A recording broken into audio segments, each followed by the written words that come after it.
Assalamualaikum warahmatullahi wabarakatuh. Waalaikumsalam warahmatullahi wabarakatuh. Bismillahirrahmanirrahim. Alhamdulillahi rabbil alamin. Wassalatu wassalamu ala ashrafil anbiya'i wal mursalin, Sayyidina wa maulana Muhammadin wa ala alihi wa sahbihi ajma'in, amma ba'du. Saudara-saudara hadirin, ma'asyiral muslimin rahimakumullah. Salah satu dari rukun iman yang 6 mengajarkan kepada kita untuk beriman dengan adanya hari akhirat. Hari yang dimulai dengan kehancuran alam ini, yang dalam istilah kerennya disebut the last day of the world, di mana air laut tumpah ke darat, planet-planet bertabrakan, gunung meletus, bumi gempa, lalu semua yang bernama hidup mati. Terjadilah kebangkitan setelah mati itu dalam kehidupan yang disebut kehidupan akhirat. Pada kehidupan akhirat itu Allah jelaskan dalam surah Abasa ayat 34, yauma yafirrul mar'u min akhihi wa ummihi wa abihi wa sahibatihi wa banihi likulli imri'in minhum yawma idzin sya'nun yughnih. Hari di mana setiap orang akan lari dari saudaranya, dari ibunya dan bapaknya, dari istrinya dan anak-anaknya. Setiap orang pada hari itu disibukkan oleh persoalannya sendiri-sendiri, sehingga sangat boleh jadi hari itu orang tua tidak lagi sempat memikirkan anaknya, seorang suami tidak lagi sempat memikirkan istrinya, seorang teman pun tidak akan sempat memikirkan teman. Tiap orang sibuk dengan persoalannya sendiri-sendiri untuk mempertanggungjawabkan kegiatan hidupnya ketika di dunia ini. Orang alim, ada yang alim di sini? Ada. Tolong dengerin orang alim, yang ustadz, yang kiai. Orang alim bisa saja masuk surga karena ilmunya, dan orang alim pun bisa masuk neraka karena ilmunya. Ada orang alim, dengan ilmunya dia bimbing umat. Dia katakan yang halal itu halal, yang haram itu haram. Dia katakan yang hak itu adalah hak, yang batil adalah batil. Dia tidak peduli apapun resikonya. Orang alim semacam itu dengan ilmunya bisa sampai ke surga. Tapi kalau ada orang alim, dengan ilmunya dia malah membodoh-bodohi orang yang memang sudah bodoh.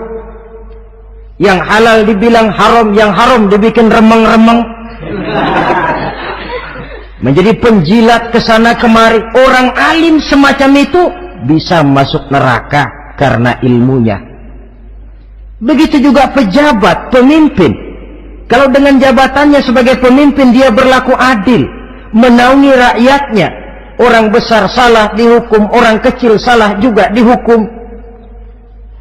Tidak hanya pandai menuntut kewajiban, tapi juga pandai memberikan hak. Pemimpin yang adil semacam ini mensyukuri nikmatnya jabatannya, dia bisa sampai ke surga karena jabatannya. Tapi kalau dengan jabatannya dia berlaku sewenang-wenang,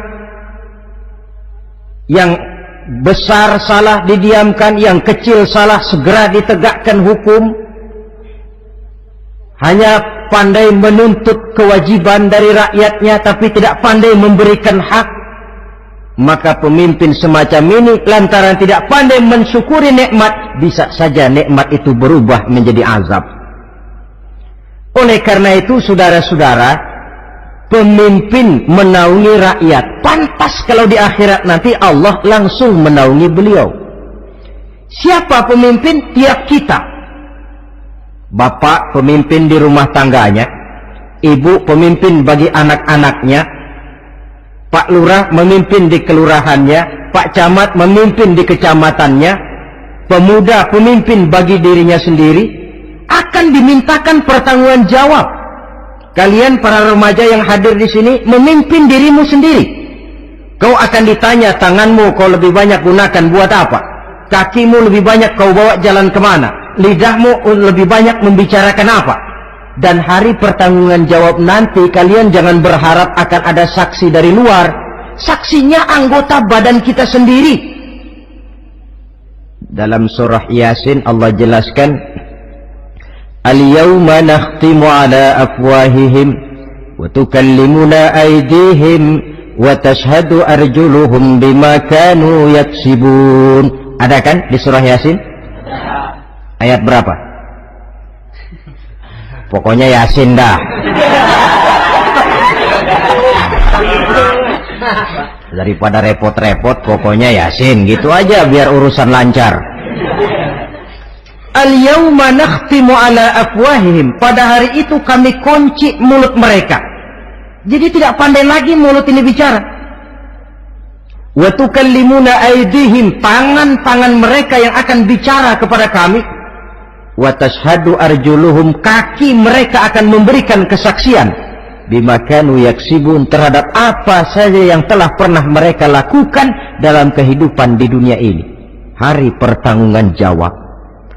Oleh karena itu kalau kita memimpin diri sendiri, berlakulah adil kepada diri sendiri.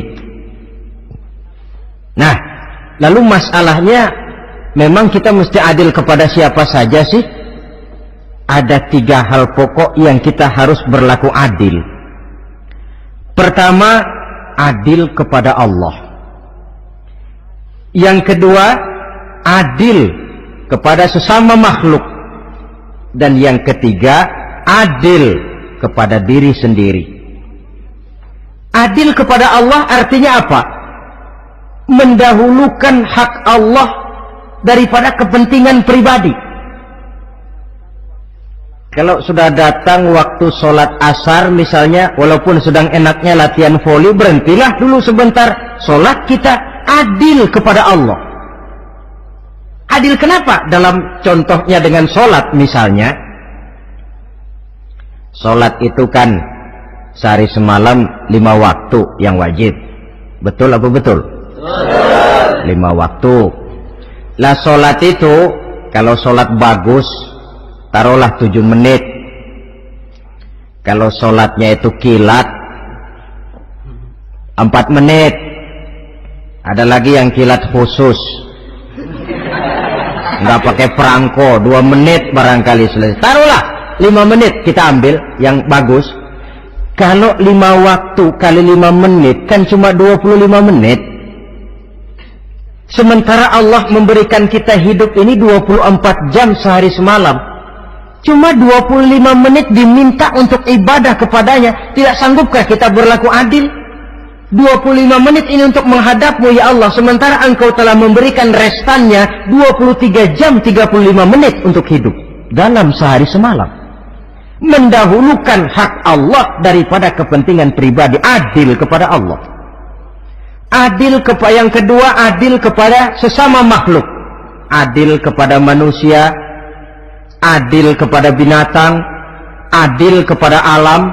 Yang kalau prinsip keadilan itu kita langgar akan membawa efek bagi diri kita juga. Manusia sekarang kan tidak adil kepada alam. Misalnya apa? Hutan ditebangi secara liar, gunung-gunung menjadi gundul. Akibatnya ketika turun hujan terjadi erosi, banjir melanda kemana-mana, tanah longsor terjadi. Akibatnya terkena manusia juga kalau mereka sudah tidak menjaga keseimbangan alam ini. Adil kepada orang lain, apakah itu namanya tetangga, teman, keluarga. Dan yang ketiga, adil kepada diri sendiri. Bagaimana pengertiannya? Mata ini punya hak untuk tidur, begadang terus tiap malam, tidak adil kepada mata. Nah, ini yang ketawanya paling kencang pasti tukang begadang ini.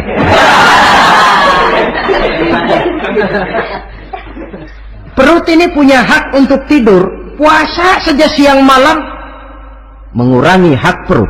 Adil kepada diri sendiri. untuk kehidupan yang akan datang di akhirat, pasti akan kita temui, kita yakini keberadaannya. Yang oleh karena itu, kalau kebetulan kita ini adalah pemimpin, sekurang-kurangnya pemimpin bagi diri sendiri, marilah kita berusaha menjadi pemimpin yang adil, supaya nanti di akhirat Allah Subhanahu wa ta'ala memberikan perlindungan langsung kepada kita. Amin ya rabbal alamin. Ini yang pertama. Lalu yang kedua, orang yang akan langsung mendapat perlindungan dari Allah, syab nasya'a fi ibadatillah, orang muda yang tekun beribadah kepada Allah, anak muda yang rajin ibadah. Kenapa kok Nabi bilang anak muda, bukan orang tua? Apa orang tua yang rajin ibadah Allah nggak senang? Tentu Allah senang. Cuma Allah lebih senang lagi kalau ada anak muda yang rajin ibadah. Sebab apa? Kondisi psikologis. Kalau ada orang tua rajin ibadah, itu mah pantas. Emang udah waktunya. Ada orang sembayangnya rajin, masuk masjid, masuk maghrib, keluar isya, malam tahajud, tahlilnya mantap. Umurnya berapa? 70. Enggak istimewa. Itu memang sudah mestinya. Lagian kalau sudah 70 masih bandel aja, kapan mau taubat? Tapi kalau ada anak muda, darahnya masih mengalir dengan panas, dia masih berusaha mencari bentuk-bentuk kepribadian dalam dirinya, dia masih muda, terpengaruh oleh lingkungan, tapi dia sanggup memblokir itu, disalurkannya di jalan Allah, dia tekun beribadah. Allah cinta betul pemuda semacam itu, sehingga nanti di akhirat mereka langsung mendapat perlindungan dari Allah Subhanahu wa ta'ala. Selalu pembangunan yang mengarah kepada modernisasi diikuti dengan proses pergeseran nilai. Dalam kondisi semacam ini, kehidupan remaja pemuda yang masih mencari identitas dan pembentukan kepribadiannya mudah terpengaruh oleh hal-hal yang ada di sekelilingnya. Sehingga sangat boleh jadi apa yang dianggap orang dulu tabu, lalu dianggap biasa. Yang aneh-aneh malah dijadikan model. Yang dilarang malah nekat diterjang. Di mana norma dan kaedah-kaedah moral tidak lagi mendapat perhatian yang wajar. Dalam kondisi semacam ini terjadilah proses peluncuran moral, dan hampir di mana-mana kehancuran suatu bangsa dimulai dengan kehancuran moral daripada generasi mudanya. Oleh karena itu, pemuda yang tekun ibadah ini sangat positif dampaknya dalam kerangka pembangunan umat. Pak, ibadah itu apa sih? Kalau jadi pemuda yang tekun ibadah, apa kemana-mana mesti bawa tasbih? Mungkin. Apa mesti pakai peci terus? Boleh jadi. Apa kemana-mana mesti pakai kain sarung? Ya tidak juga. Ibadah kan artiannya luas. Segala perbuatan yang diperintah dan karenanya bertujuan mencapai ridho Allah, itu bernama ibadah. Kalian remaja berangkat menuntut ilmu, pergi pagi pulang siang, membekali diri menuntut ilmu, itu ibadah. Kalian pulang ke rumah, ibu bapak memerintah taat kepada orang tua, ibadah. Membersihkan lingkungan, ibadah. Bahkan jaga di waktu malam pun, kalau untuk dengan niat bismillah, saya jaga malam ini untuk ketenangan rakyat supaya mereka tekun dan tenang melaksanakan ibadah, itu tercatat sebagai amal soleh yang bernilai ibadah. Jadi tidak cuma sekedar sujud, tidak cuma sekedar baca Quran, seluruh aspek kehidupan manusia yang diperintah Allah dan yang bertujuan mencari ridho Allah, itu bernilai ibadah. Pemuda yang tekun melaksanakan ibadah kepada Allah. Apalagi terutama adik-adik remaja yang hadir pada kesempatan ini, masa muda itu masa yang paling indah memang. Sampai orang Kulon bilang, there is not delightful memorize. Iya, barat itu kan Kulon. Saya lebih senang pakai orang Kulon saja. There is not delightful memorize and then the youth moment. Bahwa tidak ada masa yang lebih indah selain masa muda. Tapi masa muda yang katanya indah itu sebentar. Sebentar sekali. Kalau kita tidak pandai memanfaatkannya dengan sebaik-baiknya, boleh jadi dia akan hilang tanpa sesuatu yang ada artinya buat hari depan. Dan hari depan itu sebagian besar ditentukan oleh masa muda sekarang ini. Karena itu kepada yang muda saya berpesan, pergunakanlah masa muda itu dalam ketekunan beribadah kepada Allah. Ibadah dalam artian yang seluas-luasnya. Jangan seperti pepatah orang itu. Kelapa muda katanya kupas-kupasin, kelapa tua tinggal batoknya. Selagi muda puas-puasin, udah tua tinggal bongkoknya. Iyalah, kalau dipuas-puasin dalam arti yang positif, boleh. Mumpung masih muda, puas-puasin nuntut ilmu. Mumpung masih muda, puas-puasin ibadah. Mumpung masih muda, puas-puasin berbakti kepada kedua orang tua. Puas-puasin dalam artian yang positif, tentu saja bagus. Tapi kalau puas-puasin dalam arti menghambur umur untuk sesuatu yang mubazir, bergadang di pinggir-pinggir jalan, lalu mulai berkenalan dengan morfin, narkotik, ganja, terperangkap oleh budaya-budaya modern yang menyesatkan, terpancing oleh model-model baru yang kelihatannya menarik tapi sebenarnya tidak bermanfaat. Entah pada akhirnya akan mendatangkan penyesalan kepada kita saja. Coba, belakangan ini saya dengar di Jakarta akan ada satu festival yang disebut Festival Ngeceng.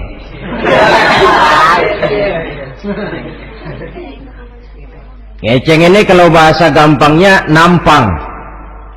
Jadi itu biasanya muda-mudi diri di pinggir-pinggir jalan, pakai kacamata hitam, pakaian warna-warni, rambut dicat sedemikian rupa supaya menarik perhatian. Mereka diri di pinggir-pinggir jalan, nampang, istilah ngepopnya ngeceng katanya. Ini mau diadakan festival, secara langsung atau tidak, festival ini kan mempopulerkan ngeceng jadinya. Yang tadinya orang awam nggak kenal, lantaran diangkat ke permukaan jadi terkenal.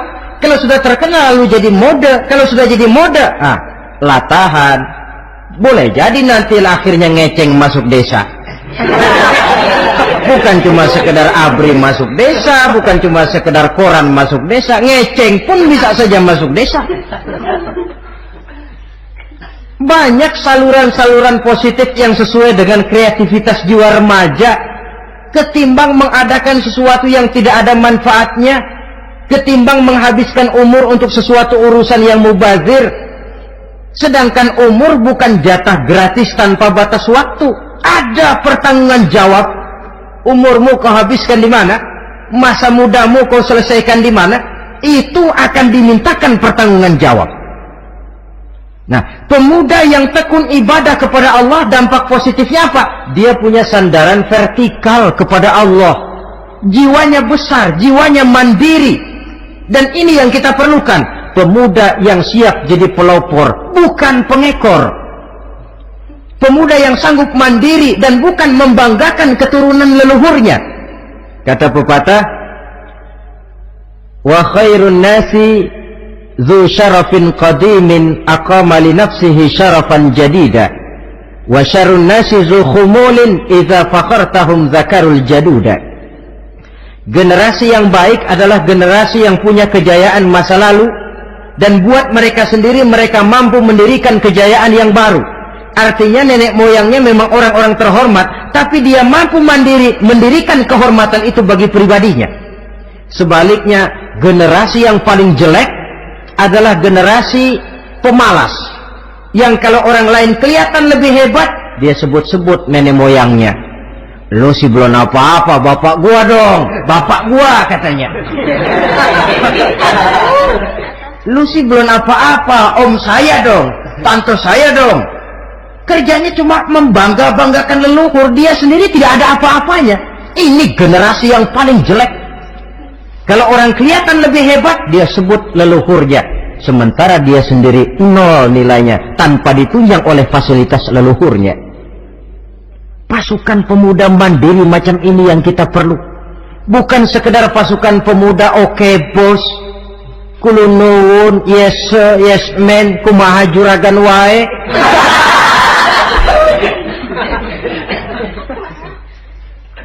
Dan terus terang kita miskin dengan pemuda yang mandiri, yang punya kepribadian, yang berani berkata ya terhadap yang benar dan berani berkata tidak terhadap yang tidak benar. Dari mana ini didapat? Sandaran vertikal dalam bentuk ibadah kepada Allah akan memantapkan jiwa, membersihkan hati, sehingga dia akan berfungsi seperti radar. Sandaran vertikalnya cuma kepada Allah. Inilah dampak positifnya. Karena itu tentu saja kita berharap sekurang-kurangnya pemuda-pemudi yang hadir pada kesempatan ini menjadilah pemuda-pemudi yang tekun beribadah kepada Allah. Amin. Amin. Nah, baiklah ya, itu tadi yang kedua.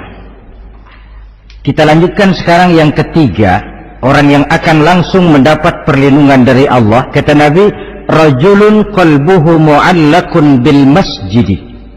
Seseorang yang hatinya selalu terpaut kepada masjid. Apa arti terpaut kepada masjid ini? Apa orang yang gak pernah keluar-keluar dari masjid? Tentu saja bukan. Apa gunanya di dalam masjid terus kalau kerjanya cuma tidur doang? Maksud terpaut kepada masjid ini, hatinya selalu berpikir bagaimana memakmurkan masjid. Jasadnya boleh saja ada di kantor, boleh saja ada di pasar, boleh ada di sawah, boleh ada di ladang, tetapi hasil daripada usahanya dia lalu berpikir bagaimana memakmurkan masjid. Sebab apa? Masjid merupakan center of activity, pusat daripada kegiatan umat. Kalau kita lihat fungsi masjid di zaman Rasul, di masjid beliau berdakwah, di masjid beliau mengatur negara, di masjid beliau mengadakan perundingan, di masjid beliau bermusyawarah dengan para sahabat, pusat daripada kegiatan umat. Dan memakmurkan masjid ini dasarnya tidak lain karena iman kepada Allah.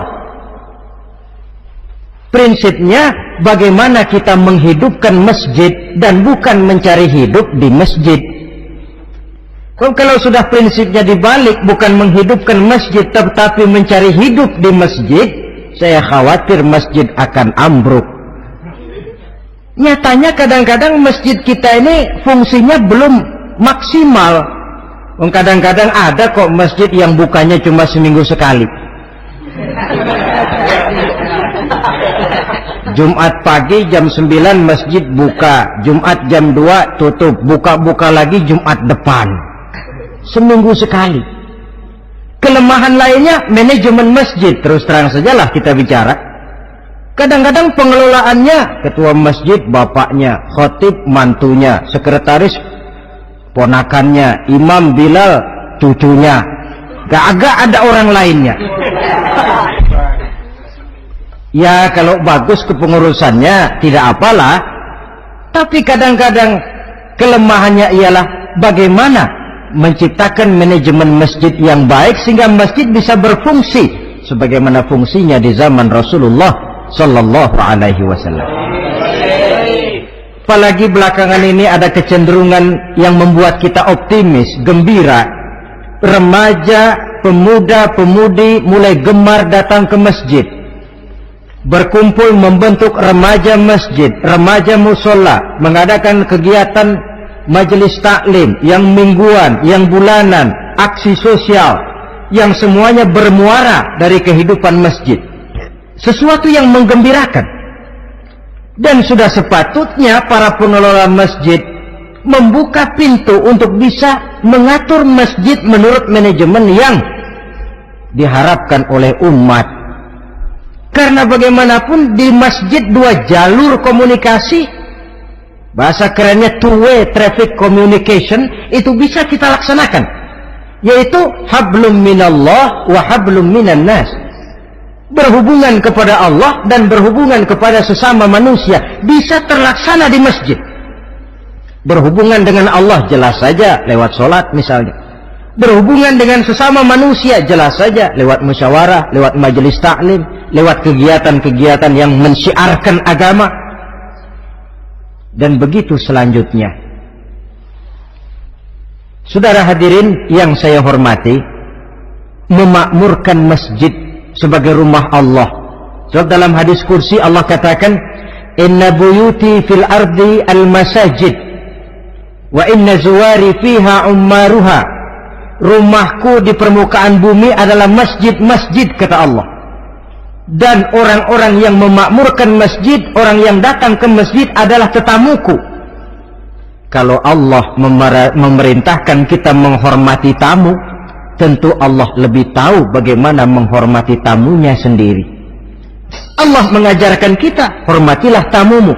Sekarang kita yang menjadi tamunya Allah dengan datang ke masjid, dengan memakmurkan masjid, Allah lebih tahu menghormati tamunya. Ini yang ketiga. Yang keempat, hadirin, orang yang langsung mendapat perlindungan dari Allah itu rajulani tahabba fillahi ijtama'a alaihi wa tafarraqa alaihi. Dua orang yang menjalin persaudaraan, yang bertemu dan berpisah karena Allah. Bersaudara karena Allah, bukan karena orang punya pangkat tinggi lalu kita temani, bukan karena orang kaya lalu kita dekati, tetapi karena Allah. Kau di jalan Allah, mari kau saudara saya. Kau keluar dari jalan Allah, maaf sajalah, bawalah dirimu sendiri, saya akan membawa diri saya. Lebih baik sendiri daripada berteman jahat. Berdua memang lebih baik daripada sendiri, tapi sendiri lebih baik daripada berteman jahat. Maksudnya apa ini? Sederhana dalam benci, sederhana dalam cinta.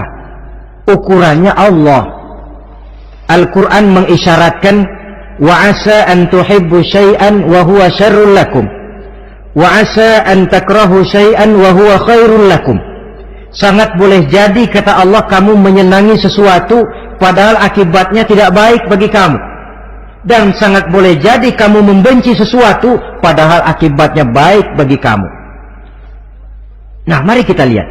Kalau orang bersaudara cuma karena temannya itu punya pangkat tinggi, saya yakin kalau temannya pensiun, persaudaraannya akan selesai sampai di situ. Kalau kita mencari teman cuma karena dia kaya, satu saat dia jatuh bangkrut, jatuh miskin, persaudaraan akan selesai sampai di situ. Tapi kalau karena Allah yang bisa memisahkan kita apabila orang sudah keluar dari jalur yang diridhoi oleh Allah Subhanahu wa taala. Oleh karena itu, kepada semua hadirin, mari menjalin persaudaraan dalam bentuk ideal yang diajarkan oleh Islam, nilai persaudaraan yang diikat oleh akidah. Kalaupun harus benci, bencilah sederhana, tidak habis-habisan ngebenci orang. Kalaupun harus cinta, cintalah sederhana. Boleh jadi yang hari ini kita benci bukan main, besok kita senangi. Mungkin yang hari ini kita cintai mati-matian, besok sudah berubah menjadi yang kita benci. Sederhana saja, tidak usah berlebih-lebihan. Kalau nilai persaudaraan yang diajarkan ini bisa kita wujudkan, persaudaraan yang diikat dengan nilai akidah, maka dari persaudaraan semacam itu insya Allah kita bisa berbuat banyak untuk kepentingan diri, keluarga, masyarakat kita pada umumnya. Ini kelompok yang keempat. Orang kelima yang nanti langsung mendapat perlindungan Allah, rajulun da'athum ra'atun zatu mansibin wa jamalin ila nafsiha faqala inni akhafullaha rabbal alamin. Seorang laki-laki, kata Nabi, yang dipanggil oleh perempuan cantik. Laki-laki normal dipanggil oleh perempuan cantik. Untuk apa? Diajak melakukan perbuatan yang negatif. Tidak ada orang yang tahu. Tempatnya sepi. Apa yang terjadi? Orang ini berkata, inni akhafullaha rabbal alamin. Maaf saja, saya takut kepada Allah. Orang yang bermoral nanti di akhirat langsung dilindungi oleh Allah, tidak mudah jatuh oleh bujuk rayu. tidak mudah terpesona oleh wajah-wajah yang menggiurkan. Seperti dalam sejarah yang terkenal itu Nabi Yusuf alaihi salam. Kenal kan Nabi Yusuf? Nabi Yusuf itu bekerja di istana Kitfir. Kitfir ini punya istri namanya Zulaikha, orangnya cantik. Diam-diam Zulaikha ini rupanya naksir sama Yusuf. Satu hari suaminya tidak ada di rumah, pintu dikunci-kunciin. Setelah pintu semua terkunci, dia panggil Nabi Yusuf, "Hai talak, Yusuf, sini." Kata Yusuf, "Mau ngapain?" "Pokoknya sini." "Iya, mau ngapain?" "Iya, kayak orang-orang, ngapain sih?"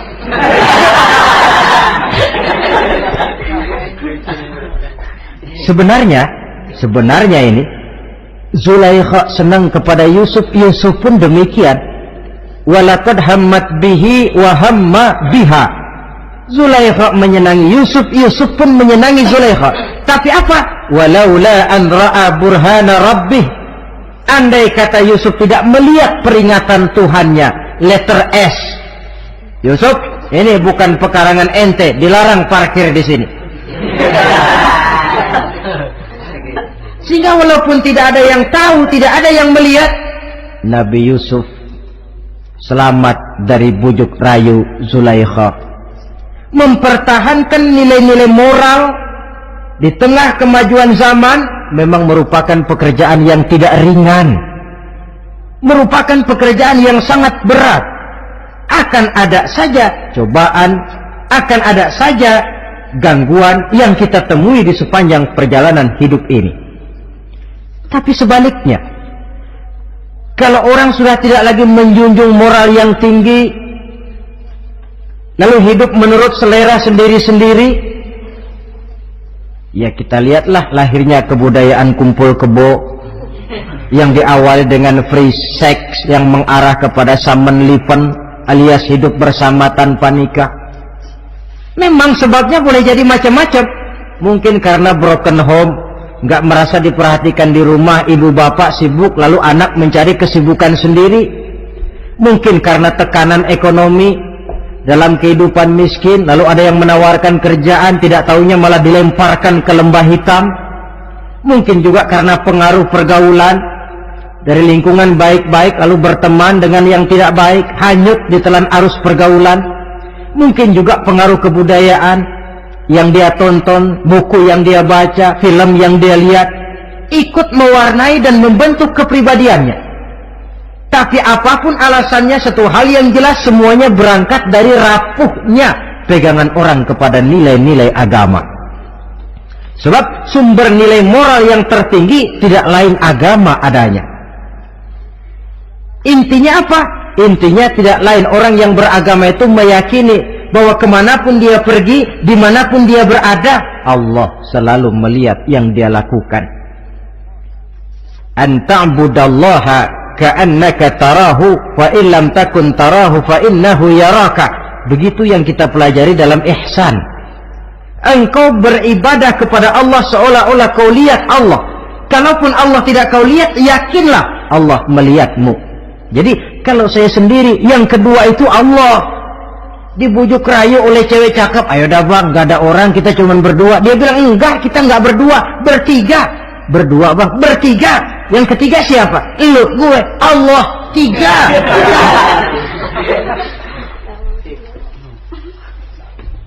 Di kantor mau korupsi, dia kasak kusuk, gerasak berusuk, cari apa yang seharusnya menjadi hak orang lain. Tidak ada yang lihat, tapi dia tidak sendiri. Saya berdua. Yang kedua, Allah. Merasakan kehadiran Allah dekat dalam hidup. Nilai moral semacam ini menyelamatkan masyarakat. Pantas kalau orang semacam ini di akhirat nanti langsung mendapat perlindungan dari Allah Subhanahu wa ta'ala. Karena itu terutama adik-adik remaja yang hadir,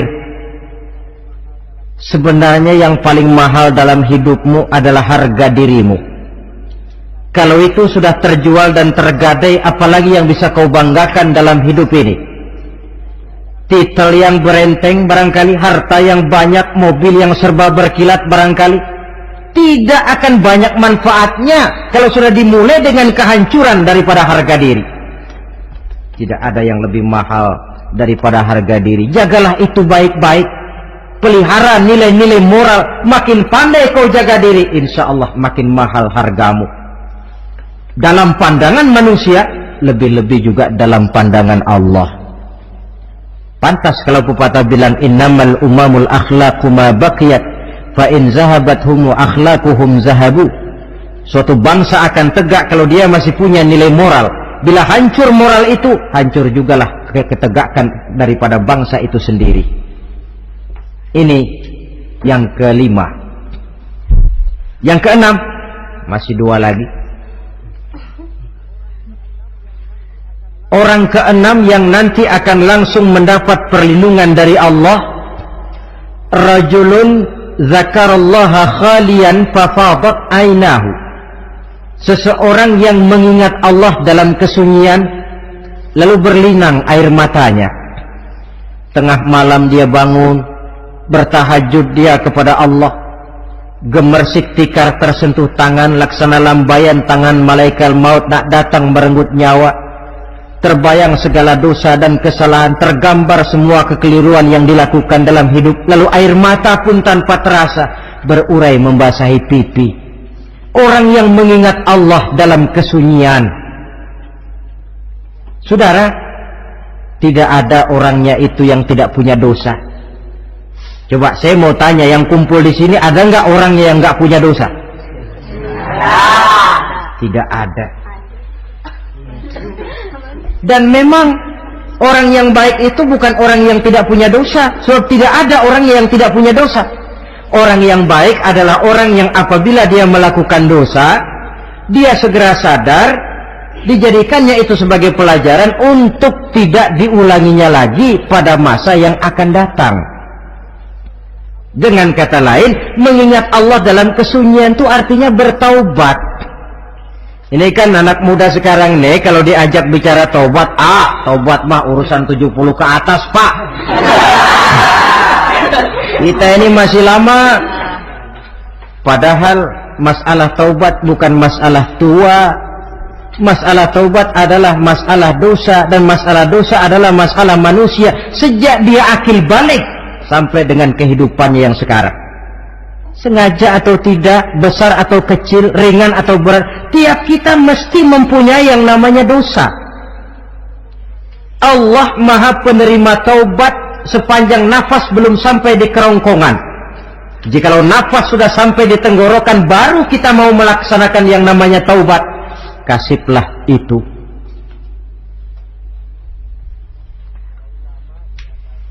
Para ulama mengatakan, la saghair ma'al istimrar wala kabair ma'al istighfar.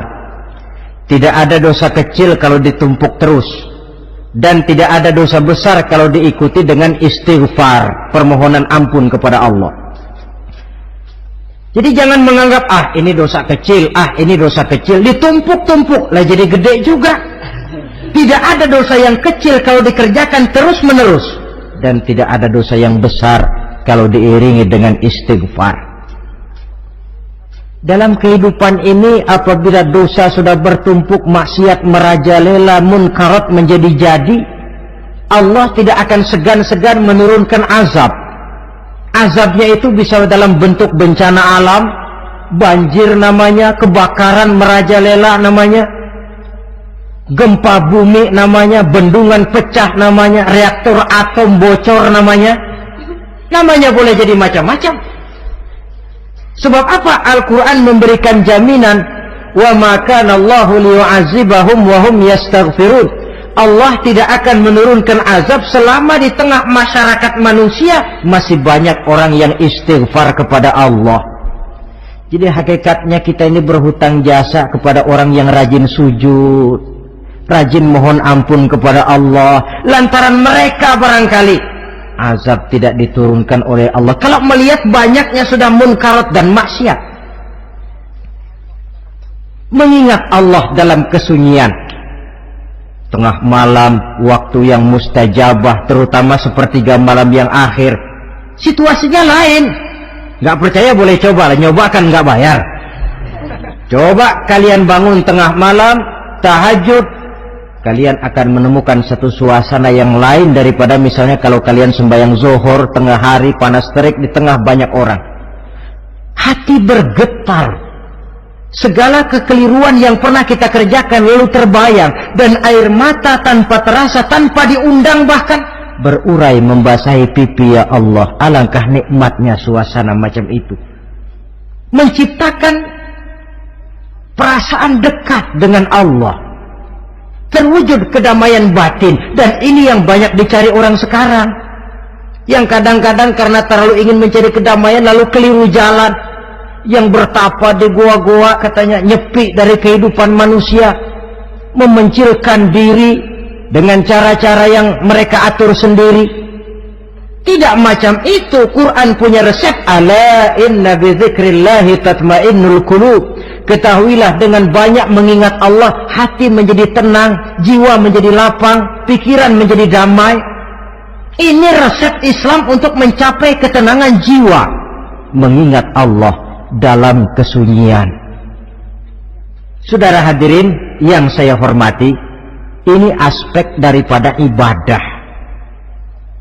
Jadi dengan kata lain, masalah mengingat Allah dalam kesunyian, mengingat dosa, bukan urusan orang tua, tapi masalah manusia. Siapapun adanya, sejak dia akil balik, mesti entah kecil besar, entah sedikit entah banyak, ada kesalahan yang dilakukannya. Karena itu, kalau kita masih diberikan kesempatan untuk hidup, artinya Allah masih memberikan kesempatan kepada kita untuk memperbaiki diri. Nanti kalau sudah sangkakala ditiup, alam hancur seperti yang saya jelaskan di awal tadi, sudah tidak sempat lagi, yang tinggal menyesal. Ada yang meratap lalu berkata, ya laitani kuntu turaba. Dalam Quran, aduh, andai kata kita bisa balik jadi tanah aja dah dulunya, jangan jadi orang. Kalau dulu kita tetap jadi tanah mah nggak tanggung jawab apa-apa. Dijadiin orang sekarang mesti tanggung jawab. Bagaimana ini? Bingung. Ada yang berkata, ma aghna anni maliyah halka anni sultaniyah. Ternyata harta yang saya bangga-banggakan tidak bawa manfaat hari ini. Ternyata jabatan yang pernah saya duduki malah merusak saya hari ini. Tinggal lagi penyesalan karena kelalaian memanfaatkan waktu hidup dalam kehidupan di dunia ini. Karena itu, pandai-pandailah membagi orientasi. Ada saatnya kita sibuk tenggelam dalam berbagai urusan dunia, lain saat tenggelam dalam kefanaan dan kesunyian, membekali diri untuk kehidupan akhirat nanti.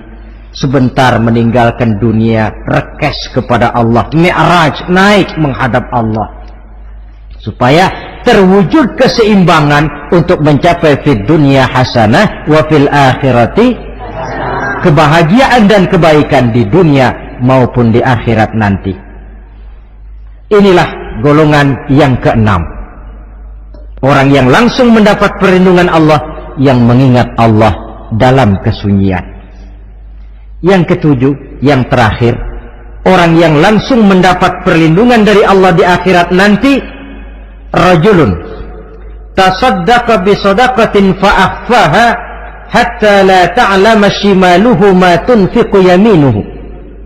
Seseorang yang bersedekah lalu dia ikhlas dengan sedekahnya sehingga tangan kirinya tidak tahu apa yang diberikan oleh tangan kanannya. Orang yang pemurah, orang yang menyadari bahwa apapun yang dia punya dalam hidup ini cuma sekedar titipan. Fungsinya lalu seperti keran, menyimpan air tapi untuk disalurkan lagi kepada orang yang memang memerlukannya. Alangkah nikmatnya kalau Allah memberikan kepercayaan kepada kita untuk menjadi penyalur, distributor rezeki. Kalau kita ingat kemari, berpikir ke sini, kita tidak akan sayang lagi. Enak saja yang peras keringat banting tulang cari rezeki saya, sampean datang-datang mau minta. Nah, mungkin rezeki dia tapi lewat tangan kita. Satu kehormatan dari Allah kalau kita dijadikan seperti keran, menyimpan air, tapi tidak untuk dirinya sendiri, disalurkannya kepada orang-orang yang memang memerlukannya. Tidak ada orang jatuh bangkrut lantaran bersikap pemurah, dan tidak ada orang jadi kaya raya lantaran dia bakhil atau pelit bin kikir alias medit.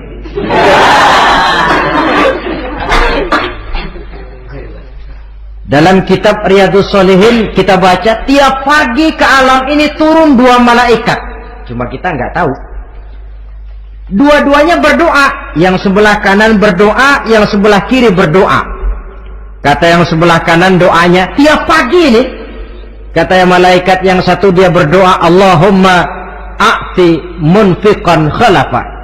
Ya Allah, kepada orang-orang yang suka infak, kepada orang-orang yang suka memberi, kepada orang-orang yang pemurah, gantilah mereka dengan yang lebih baik dari apa yang telah mereka berikan. Lalu malaikat yang satu berdoa, Allahumma a'ti mumsikan talafa. Ya Allah, kepada orang-orang yang mumsik, bakhil, kikir, berilah mereka kerusakan dan kebinasaan di dalam harta mereka. Maka lihat sajalah, orang kaya tapi pelit, ada saja jalan yang kira-kira duitnya bakalan jadi keluar dan gak ada pahalanya. Apa kena musibah lalu berobat sekian juta, apa kemalingan, apa ditipu orang, ada saja cara duitnya keluar yang gak ada pahalanya. Inilah prinsipnya. Allah mencintai orang pemurah. Dalam hadis kursi, uhibbu ahlas sakha wa hubbi lil faqir syakhi asyad. Aku cinta kepada orang yang pemurah, tapi aku lebih cinta kepada orang miskin yang pemurah. Orang kaya pemurah Allah cinta, orang miskin pemurah Allah lebih cinta. Kenapa? Nilainya lain. Orang kaya sedekah 500, orang miskin sedekah 500, sama 500-nya, tapi saya yakin pahalanya lebih besar buat si miskin. Kenapa? Buat orang kaya 500 apa artinya? Sekelebatan. Buat si miskin 500 dia mesti peras keringat banting tulang, tapi dia berani memberi seperti beraninya orang kaya. Nilai ini yang dilihat oleh Allah.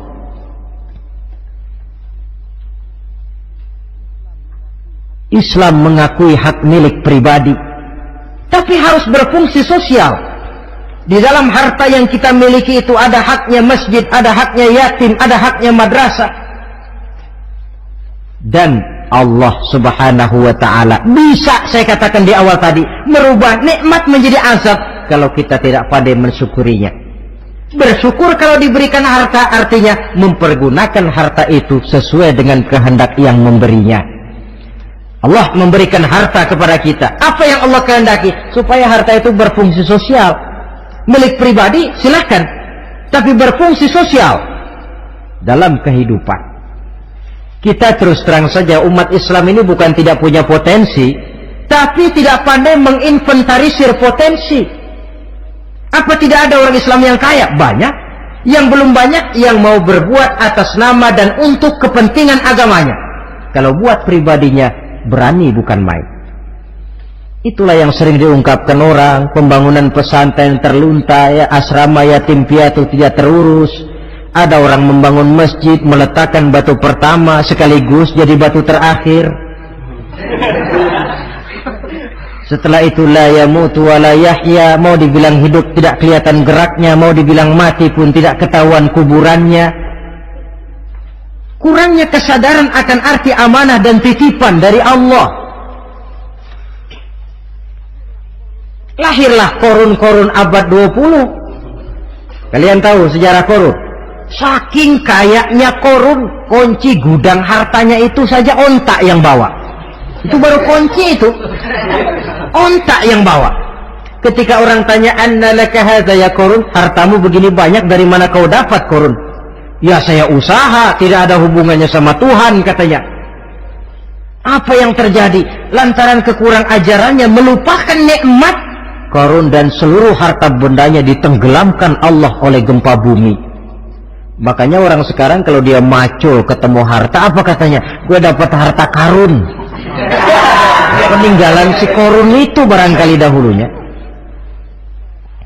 Saudara-saudara, oleh karena itu, kalau kita oleh Allah diberikan amanah berupa harta, pandailah bersyukur dan jadilah orang yang ikhlas dalam bersedekah. Nah, inilah pertemuan kita pada kali ini. Walaupun singkat, mudah-mudahan sekali lagi kita termasuk salah satu di antara 7 golongan yang di akhirat nanti langsung mendapat perlindungan dari Allah. Terima kasih banyak atas segala perhatian. Mohon maaf atas segala kekurangan. Usikum wa nafsi bitaqwallah. Wassalamualaikum warahmatullahi wabarakatuh. Waalaikumsalam warahmatullahi wabarakatuh.